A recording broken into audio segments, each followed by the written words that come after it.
সবাই খায় লাউ চিংড়ি আর আমরা ভৈরবের মানুষ খাই লাউ ট্যাংরা। হ্যালো এভরিওয়ান, সবাইকে আদাব ও নমস্কার। আশা করি সবাই ভালো আছেন। নতুন আরও একটি ভিডিওতে সবাইকে স্বাগতম। তো আজকে দুপুরের খাবারে থাকবে লাউ ট্যাংরা আর রুই মাছ দিয়ে মাসকলাইয়ের বড়ির তরকারি। তো লাউটা ছিল অনেক টাটকা একটা লাউ। তো এখন লাউগুলা কেটে তারপর প্রসেসিং করে নিচ্ছি। তো আমার একটা অভ্যাস কি, আমি যখন তরকারি কাটি তখন সবগুলা তরকারি একসাথে কেটে তারপর সবগুলা ভালো করে ধুয়ে নিই একসাথে করে। তো আমি এখন লাউগুলা কুচি কুচি করে কেটে নিব। আসলে এইভাবে আমি বেসিংয়ের উপর দাঁড়ায় কাটতে আমার অনেক বেশি কমফোর্টেবল লাগে। তো সেজন্য আমি এইভাবে কাটাকাটিটা করি। তো এখন একটা কড়াইয়ের মধ্যে সরিষা তেল দিয়ে এখন ট্যাংরা মাছগুলা হলুদ লবণ দিয়ে ভালো করে ভেজে নিব। আসলে এই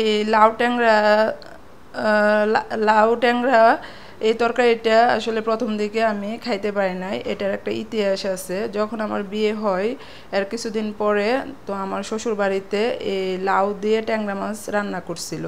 তো ওই দিন আসলে আমার তেমন ভালো লাগে নাই, সত্যি কথা যেটা, কারণ মাছের সাথে লাউগুলো মিক্স হয় নাই, লাউ আলাদা ছিল মাছ আলাদা ছিল, এরকম টাইপের ছিল।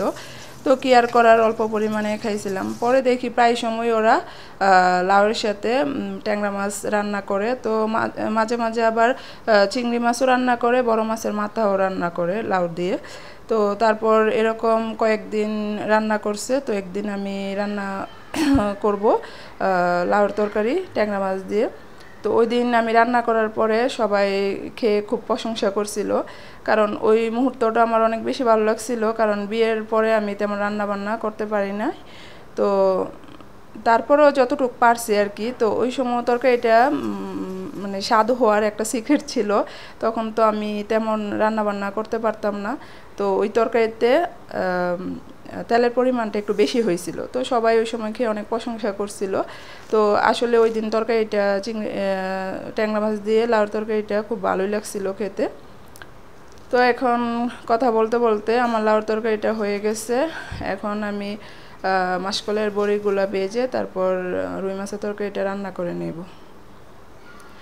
আসলে এরকম অনেক কাহিনী থাকে যেগুলো আসলে খুব বেশি মনে পড়ে মাঝে মাঝে, বিশেষ করে এরকম স্মৃতি সামনে আসলে তখনই কথাগুলো বেশি মনে পড়ে। তো এখন আমি তরকারির মধ্যে জিরা বাটা দিয়ে দিলাম। তো এখন ভৈরবের মানুষকে দিলাম খাওয়ার জন্যে। তো ভিডিওটা কেমন লাগছে অবশ্যই কমেন্টে জানাবেন।